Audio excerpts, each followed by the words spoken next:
good song, Banks of Claudy. This is came from the singing of a wonderful lady, I think one of the finest traditional singers in the English-speaking world, an Australian lady by the name of Sally Sloan. And Sally Sloan sadly died in the 1980s, in her late 80s. She was a lovely lady. I met her a couple of times, and one of my treasured possessions back in England is I have her autograph with her address on it as well. We got her. She was just a lovely lady and just the most magical singer.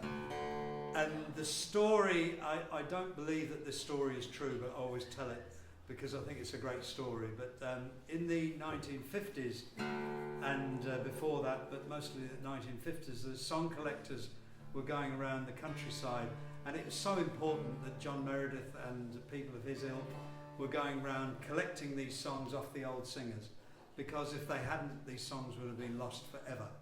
And there are people still nowadays still collecting songs, which is fantastic, and more power to their elbow for doing it. The NLA, the National Library of Australia in Canberra, has websites. I don't understand a thing about computers, but if you goggle up NLA or whatever it is, I'm getting better with computers because I'm quite proud of this. I've learned how to spell DVD.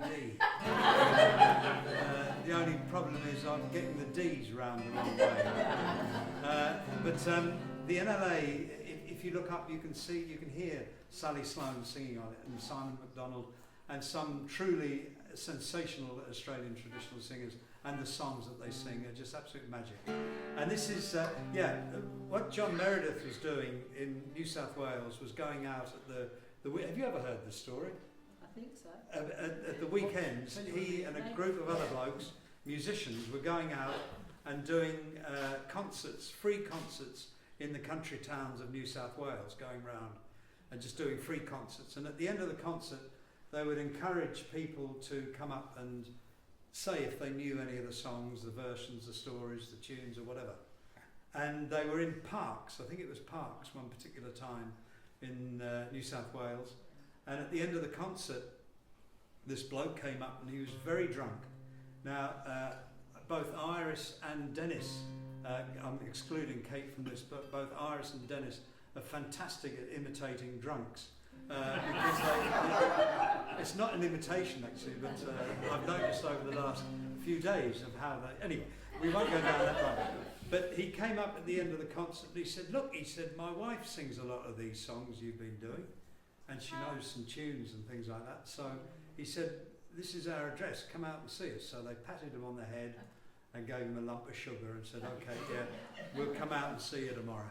And they never went, because they thought he was drunk and just having them on. So a year later, they were back in Parks, and at the end of the concert, this bloke came up and he was still drunk, and he said, we've been waiting for you. So they thought they'd better go out and see him. But as I say, I don't guarantee that that's a true story. I think it's a great story. So this is Sally Sloan's version of The Banks of Claudy.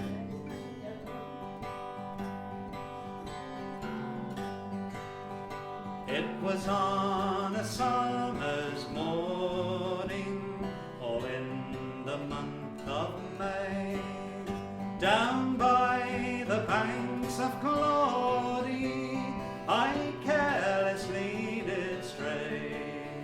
I overheard a fair maid in sorrow did complain, all about her absent lover to cloud the raging main. I stepped up unto her and gave her a big surprise.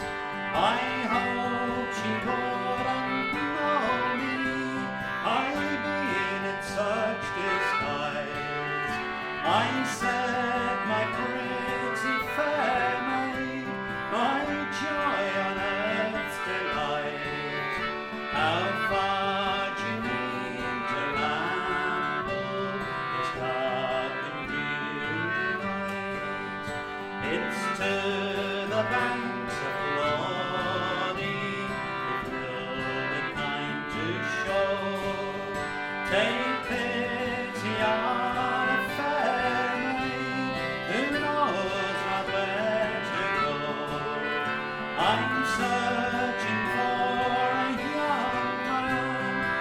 Johnny is his name, and on the banks of Claudy I'm told he doth remain.